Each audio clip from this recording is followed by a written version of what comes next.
memory, intelligence, and the senses in relation to the spiritual world. I have often drawn your attention in the past to the primary wisdom that human beings once possessed, which can be described as a wisdom that made them conscious of being citizens of the entire cosmos, not merely of the earth. Cast your soul's gaze over what exists in the consciousness of a present-day thinking person, and what exists in the consciousness of someone who thinks about the relationship between human beings and the world on the basis of certain scientific foundations. The two are one and the same. Just as the majority of people during Earth's antiquity experienced in their thinking and feeling lives the things that were taught in the mysteries that were the center point of the surrounding culture and civilization, so do present-day people in all walks of life take up the things taught and researched in today's modern mysteries, the universities and secondary schools. The relationship between the mysteries of old and the things that the majority of the population once believed is the same as the relationship between the present-day population and universities. What the old mystery teachers understood to be the relationship between a human being and the sun, S-U-N, the relationship between a human being and the animal world, this was naturally also believed by the population at large. What today's university and college professors say, and also do not say, about the relationship between the human being and the sun, the relationship between the human being and the moon, this is all believed by the majority of people. The idea that everything there is to know about the human being is exhausted by the theory human beings evolved physically from animal predecessors is an incredibly one-sided truth. It does not offer a complete picture of the facts. But human beings in modern times relate to their initiates, their university professors, as ancient people once related to those initiated into the mysteries. Psychologically, there is no real difference between these two relationships, except that the people in ancient times were aware that everything in the human being is connected not only with the things that develop on earth, but also with everything that the eye can see when it turns toward the heavens. All the processes that occur in human beings, including the physical ones, are processes that are connected with what happens on the sun, with what happens on the other planets in the solar system. If you read my title Outline of Esoteric Science, you will see that this awareness that the human being has a relationship not only to the earth, but also to the more than earthly world, is to be re-established through anthroposophical spiritual science, which the Outline of Esoteric Science is meant to serve. There, it is indicated that our earth itself is only a temporary incarnation of that being which previously had existed as moon, sun, and Saturn. And it is also indicated that the human being will continue to evolve, and these later evolutionary forms of the human being will be connected with future evolutionary forms of Earth, with Jupiter, Venus, and Vulcan. In this, all that belongs to the human being is lifted above the merely earthly. The human gaze will again turn toward the cosmos. This is one of the things that must enter our awareness, if we are not to degenerate on earth, that the human being belongs to the cosmos, that the human is connected in its inner being to more than earthly spheres. Why must we become conscious of this? We must become conscious of it because self-knowledge is necessary. Not the self-knowledge that exists in the incubator of one's own beloved I, capital, but the knowledge of the human as a universal being. This self-knowledge must spread throughout the world. It must become increasingly common knowledge. Unless human beings come to an understanding of themselves, there will be no place for them. In particular, no place for them in the future of human evolution. But achieving this understanding is not simply a matter of incubating this secondary, chaotic, inner human being a little so that it grows. It is rather a matter of considering this concrete, inner human being in all its aspects, just as you would not simply describe the natural world by pointing and saying, nature, nature, nature, but would rather indicate different aspects and say, here are plants, here are animals, and then go on to sort the plants into their respective genus and species. In the same way, we must identify the various sorts of divisions within human soul life, particularly the various metamorphoses of that soul life. Now let us describe these individual metamorphoses of the soul life from one angle, so to speak. First is the metamorphosis of our soul life, First is the metamorphosis of our soul life that is the most connected with our physical bodies, that is the dependent upon our physical bodies. This is the soul capacity that we refer to as memory, or the ability to recollect. Through memory, we are able to renew the experiences of our individual lifetime. Through our ability to recollect, we are able to follow a thread from a particular moment, from around 2, 3, 4, or more years after our birth, up to the things happening in the present moment. A person would become inwardly sick if this thread were broken. I have spoken about this often in the past. If ever we would look back on some part of our life in such a way that we lose our memory of certain things that preceded it, then the connection with our experience is gone, and this would cause us to grow sick in our sense of ourselves. On the other hand, we can easily recognize how deeply memory is connected with our physical bodies. We need only to recall a fact that I have often hinted at, and that is widely known, that when we suffer from insomnia, or when other experiences in our life make us unable to sleep well, our memory suffers as a result. This alone, as well as many other things, proves how dependent memory is upon the physical body. Less dependent on our physical bodies, which is to say more independent from our physical constitution, is what we refer to as intelligence. But this intelligence is still strongly dependent upon our physical constitution. Memory has relationship only to an individual. Intelligence is something we share with other human beings, at least at a high level. Certainly one person might be more or less intelligent than another. Usually every person considers himself or herself the most intelligent of all. In general, you could say that it is certainly a fact that one person is more intelligent and another person less so. But there is a general uniformity spread out over the spectrum of human intelligence. Whereas the content of each person's memory is his or her own and cannot be seen by another, whereas the content of memory is therefore something very individual, the content of intelligence is similar for all of humanity. It is thereby less bound to the physical constitution of a human being. The physical constitution of a human being is actually like a mirror to unfolding processes of intelligence. Anyone who claims that the processes of the human nervous system and brain create thoughts is as foolish as the person standing before a mirror in which Fräulein Scholl, Fräulein Laval, and Herr Großheinz appear, claiming the mirror has created Fräulein Scholl, Fräulein Laval, and Herr der Dr. Großheinz.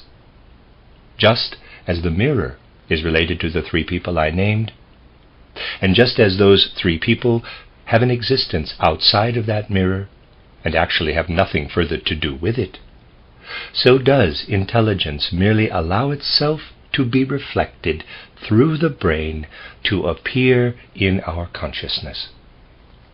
The processes of intelligence exist outside of the brain.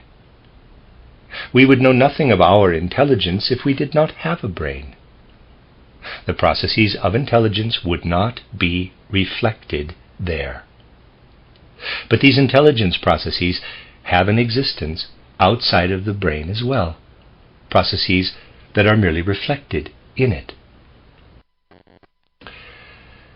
And then we come to the third capacity of the human soul, which is, by and large, the least dependent upon our physical constitution. People have a hard time believing this, because they consider this faculty to be the most dependent upon physical constitution. This is the capacity of sense activity. Take the eye. The eye itself has nothing to do with the processes of sight. The process of seeing is much less dependent upon the eye than the process of intelligence is upon the brain. What the eye, again EYE, has to do with seeing is altogether different.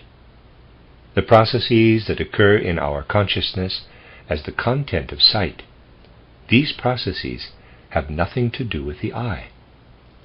What occurs in the eye has an effect only because our consciousness, our capital I, is present for the process of seeing. Please pay close attention to this fundamental but not easily understood difference. Take, for example, a man who through some sort of illness has lost both of his eyes. Because of this, he has not lost the process of sight as such. Rather, he has lost the ability to perceive the process of sight in his eye, capital. His capital I is not aware of this. It is simply his capital I as it was before, but with the process of sight turned off. What occurs in this example can be compared with the following. Imagine you have 3 telegraph stations, A, B, and C. At each telegraph station, you have stationed a telegraph operator. If the operator in A sends a telegraph to the operator in C, then the man stationed in C will be able to read the message sent from A to C. There is no need to discuss whether the Morse code machine in A created the content of the message or not. The machine is simply the transmitter. Similarly, the Morse code machine in C cannot read. It is simply the receiver. If then, on the path between A and C, we were to insert station B, then the operator in station B could sit there and hear or read along. He would simply need to let the strokes appear on the page in front of him, and then he could read along. So B has been inserted in the message stream along which the content of the telegraph is transmitted. But the content that travels from A to C has absolutely nothing to do with the processes that play out in the Morse code device in station B. Because the device in that station is turned on, the content is simply perceived. Naturally, if the device were not turned on, then that content would not be perceived. The same is true of the human eye, EYE. The processes of the eye have nothing to do with the inner truth of sight. The eye is simply turned on in the processes of seeing. And because the eye is turned on, the capital I is unable to see through the process of sight. And because the EYE is turned on, the capital I is able to see through the process of sight. But the EYE is absolutely not the thing that transmits or affects or does anything with the content in the process of seeing. It is simply the receiving device for the capital I. Paradoxically, we could say, if we do not expose ourselves to the danger that those big-headed, misguided people today would find to be a paradox, that our EYE as a sense organ has nothing to do with sight, but everything to do with what our capital I has knowledge of sight. Sense organs, such as the ones we currently possess, which is to say the higher sense organs, are not there for seeing. They are there so that the capital I can know sight. I would like to write this sentence on the board. Higher sense organs are not there to transmit sense processes. They are there so that the capital I can know of sense processes. There we have the three so-called higher soul faculties: memory, intelligence, and sense activity. The capital I is integrated into them. It is most strongly integrated into the physical body in memory, less so in intelligence, and least of all in sense activity. What I have just outlined for you comes from the following truths. Memory did not always exist in human beings as it does now.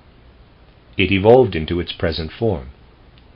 And what lies at the root of this evolution into memory was a primary fact of human existence during the last incarnation of the planet that is now our Earth, during moon evolution. Back then, memory existed as a form of unconscious, dreamlike imagination. Memory was once dreamlike imagination. Because our physical bodies developed into the form that they currently possess, this lively, dreamlike imagination, which once filled human soul life completely during moon evolution, was able to develop into what we now call our memory. During sun evolution, when we did not have a physical form like the one we currently possess, when we were beings of the sort I describe in my outline of esoteric science, our intelligence was dormant inspiration. This dormant inspiration went on to develop into our modern-day intelligence. Sense activity, on the other hand, was once a form of very dull intuition during Saturn evolution. Again, you can read more exact descriptions of all of this in my outline of esoteric science. And this dull intuition went on to develop into our present-day sense activities. Now you might ask, why is it so difficult for people to arrive at truths of such import? And once these truths are communicated to them, you might ask, why are they so resistant to this? Well, you see, the answer is in the nature of the things themselves. We had a dull intuition during Saturn evolution. Over time it evolved into our sense activities. But actually, we can only prove that one of our present-day senses developed directly out of the structures of the ancient senses present on Saturn, our hearing. Hearing most clearly has its origins in Saturn evolution. Sight came about later on. You can also read about all of this in my outline of esoteric science, mostly during Sun evolution. But already you can see that though the origins lie on ancient Saturn in the form of dull intuition, new senses were added on later. During Sun evolution, new senses came about that were not yet as highly developed as the ones that originated on Saturn. During Moon evolution, more new senses came into being, and during Earth evolution as well. On Earth, we developed our sense of taste, which is actually the least developed of the senses.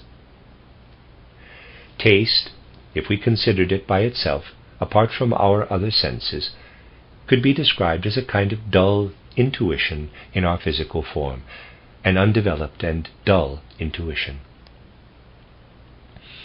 It is similar in regard to the sense of smell. In that case, something particularly unusual is evident. I would recommend the following to anyone who is interested. Take a look at physiology or psychology, and by that I mean psychology, soul science, as it is written about currently. You will see that much is written in those fields about the senses. What is written in those fields about the senses, anyone who considers it impartially will recognize that it is only true of the sense of touch. You will perhaps remember what I wrote in my book titled Theosophy about the relationship between the higher senses and the sense of touch, something that Goethe had already noted as well. Educated men and women in our society want to describe the senses, but they only describe that aspect of the senses that developed entirely on earth, that aspect that made its first appearance on earth. In the case of sight, this kind of description hits upon the truth just like, and you can say this literally, a fist hits an eye, EYE. For what is described in psychology texts is not actually sight. What is described in those texts will only come about if you hit yourself in the eye with your fist. This is the origin of that quaint doctrine based in the so-called specific sense energies of the eye, energies that did not come from sight, but were rather evidenced by the fact that when a blow was delivered to the eye, one saw a whole variety of colors and shapes. These learned gentlemen are actually describing, quite accurately, something that happens when you hit your eye with your fist. And with that description, they are attempting to understand sight. You can understand the senses only when you consider them in connection to things that are not here any longer. Saturn evolution, Sun evolution, Moon evolution. You can understand intelligence only when you consider it in connection with things that are no longer here. Sun evolution, Moon evolution. You can understand memory only when you consider it in connection to something that is no longer here. Moon evolution. And from Earth evolution, you can only understand what the capital I takes from the senses, from memory, and from intelligence. For it is during Earth evolution that the capital I was first incorporated into the physical body. And the organs that developed in human beings during Earth evolution are absolutely not there to disseminate the higher soul faculties, but rather to allow these higher soul faculties to be revealed through an capital I. We have eyes for our capital I, ears for our eye, a nose for our eye, not a nose for smelling, which might otherwise be correct, since it was first developed during Earth evolution. But it is no longer altogether correct in that it will also continue to evolve through Earth evolution. But we do not have eyes for seeing or ears for hearing either. We have ears so that our capital I can know something about the things that come in through our ears. Just as a telegraph machine is turned on so that a telegraph operator, and not the machine itself, can know of the communications passing between stations A and C. Insofar as we continue to say that we have eyes for seeing, ears for hearing, and insofar as everything is clothed in this mode of expression, we speak something that has no truth and no reality. We speak in illusions. We speak in falsehoods. We are not aware of the true reason that we have physical bodies. We do not have them for the purposes of disseminating our higher soul faculties. We have bodies so that our capital I can have some experience of these higher soul faculties. Our whole physical form is a depiction of our I. And we are constituted in the way that we are constituted because we each have an I. In our physical bodies, we are to become aware of the physical depiction of our capital I. For our physical body, in the form that we currently bear, we first received from the earth. And it does no good to take up things that were not given to us by the earth, things that were not derived from what has occurred on the earth, and then to look for the causes and origins of those things in what has occurred on the earth. Just as we are able to say that moon evolution gave the most to our memory, because our memory's origin lies in that evolutionary phase, just as we can say that sun evolution gave the most to our intelligence, because its origin lies in that evolutionary phase, and so on back to Saturn evolution and sense activity, so must we also recognize that these higher soul capacities also have something to do with the beings of the upper hierarchies, namely that our memory has a connection to the angels, our intelligence to the archangels, and our senses to the archai. And here I come to an important chapter of spiritual knowledge. Imagine for a moment that in human self-knowledge you are reflecting on memory, on our ability to recollect. You say, I am turning my inner organ, my soul organ, toward the activity of memory. But when you consider this act from a fully conscious place, then you must also go on to say to yourself, in this act, in this process of recollection, there are angels living and moving throughout that inner organ. Take a moment now and try to remember something that you experienced yesterday, some sort of experience that you had. In doing this, you have carried out an inner soul process. In the process that occurred, during which a thought from yesterday again appeared within you, an experience from yesterday revealed itself anew in your memory, an angel is active in all of that activity. And when you think about something intelligently, and it must actually be thinking intelligently, not merely brooding, not merely doing what most people call intelligent thinking, which is really nothing more than cooking one's memory more thoroughly, then allowing the body to stew upon memories, thinking begins truly when you actively and inwardly take up your thoughts. So, when one develops this sort of inner activity, an archangel is present for that. And when you so much as listen to or look at what is around you, then you must say to yourself, in my ears and in my eyes are the thrones of the archai, the spirits of time. Whenever you find yourself asking, where are the spirits of time, the archai, who rule over each age of the world as it follows on the next, then you should not go looking for them in distant or unfamiliar regions. You need only to look in the sense organs of human beings. There is where they sit. A decadent time, in regard to sense perceptions, has already sought the gods up above in the heavens, where they are not to be found, and the spirits of time in the heavens as well, where they are not to be found. When a person asks, then, where are the spirits of time? They are sitting in his eyes, in her ears. Their thrones are there.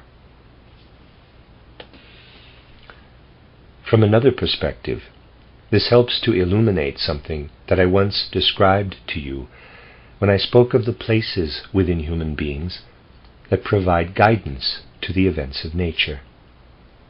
In certain esoteric circles, when you allow yourself to hear the right sayings and be pointed in the correct directions, you will find that the truths that I have laid out for you are also hinted at in these sayings, which come from ancient times. That the human being is a temple for the gods that stand above him, meaning for the beings of the upper hierarchies. This is meant in the most literal sense. For when you ask, where does one find the angels, archangels, and archai? Then I must respond by saying, in the organs of human memory, human intelligence, and human sense perceptions. You have to say, if you speak truly, that the human being is truly filled with spirit, meaning that it is filled with spiritual beings. The Catholic Church did not want human beings to be aware of this, which is why in 869 CE, at the Eighth Ecumenical Council, they forbade people to have any knowledge of or belief about spiritual things, establishing the dogma that human beings are comprised only of body and soul.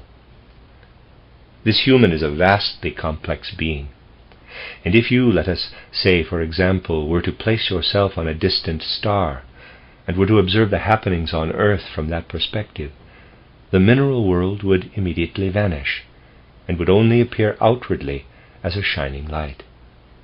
The plant kingdom and the animal kingdom would also be barely perceptible. You would not be able to perceive individual human beings either, but the thrones would be there in the space around the earth, occupied by angels, archangels, and archai. And a being who had the necessary capacities of sight and perception to see things as such from that distant star would say, "The earth is a body in space that is the home of the archai, archangels, and angels." In the words of the gods, it would be said that the earth is the home of the spirits of time, the archangels and the angels.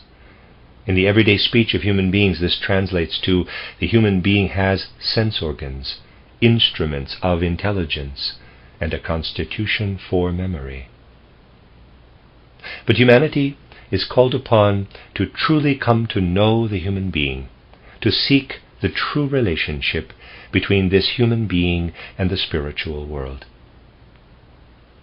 Before now, the pendulum of civilization had swung in a different direction. People investigated the chemical properties of foodstuffs in order to understand which parts of food human beings absorbed into their bodies. Our physicality was understood to be the same as what we took from our food, and so on. People sought out these sorts of relationships.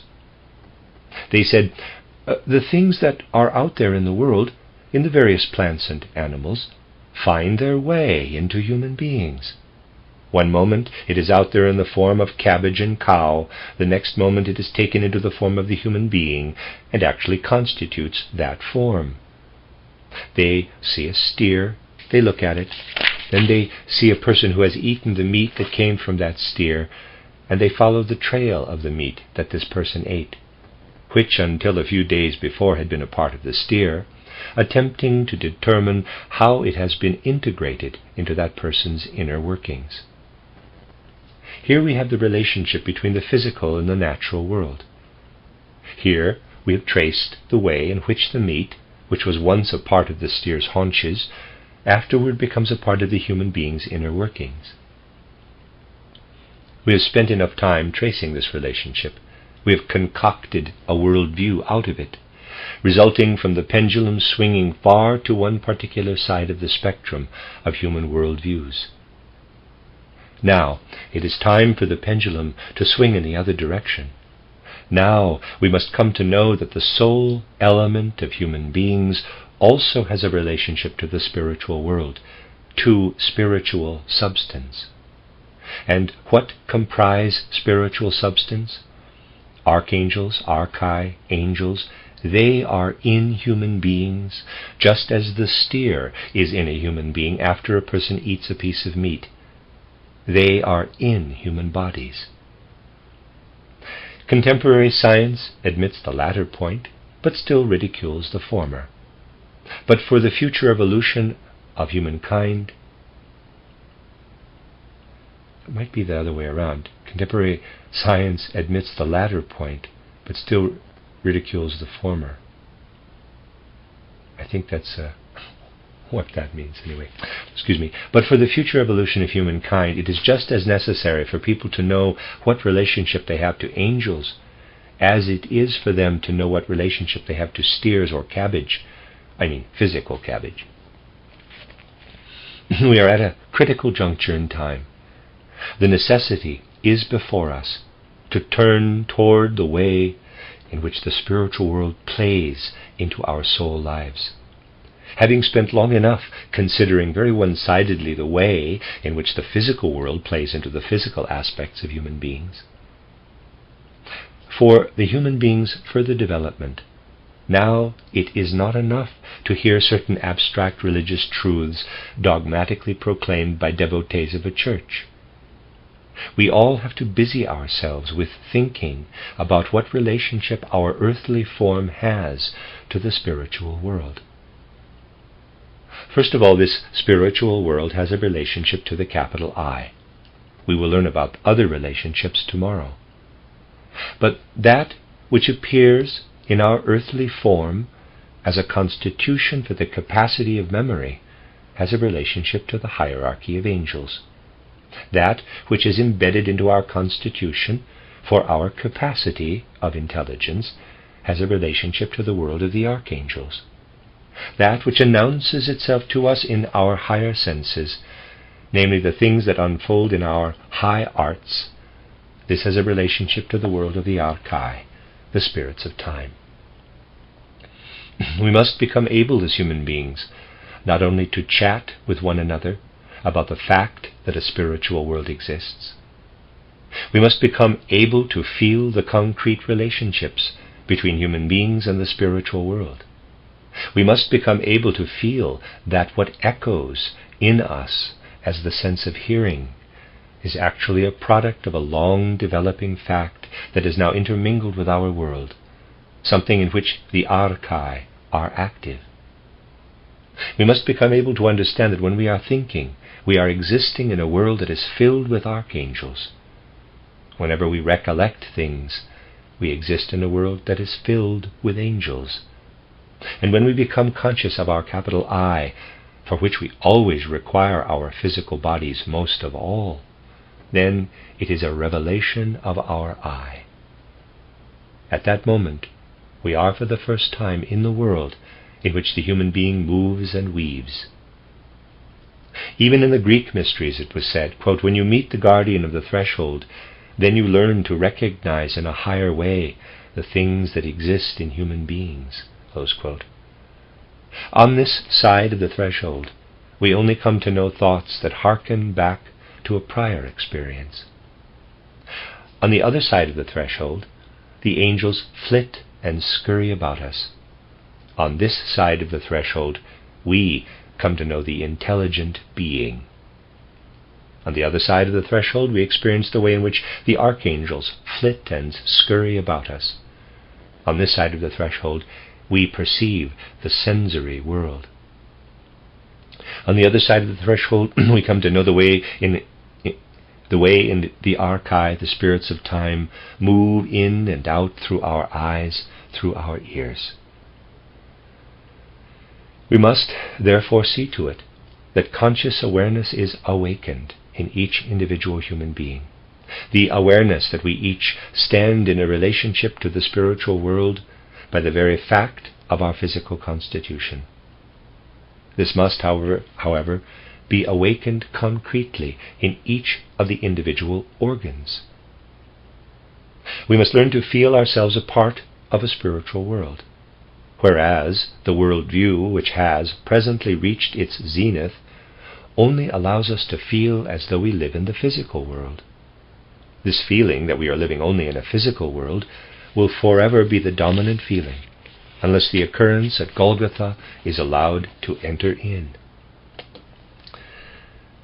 The fact that we have the ability to develop again a conscious awareness of our relationship to the spiritual is owed to the mystery of Golgotha.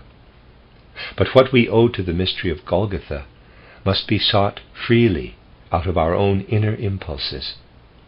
Christianity requires freedom. What we are able to know through this about our relationship to the spiritual world, this can actually gain true efficacy in humanity.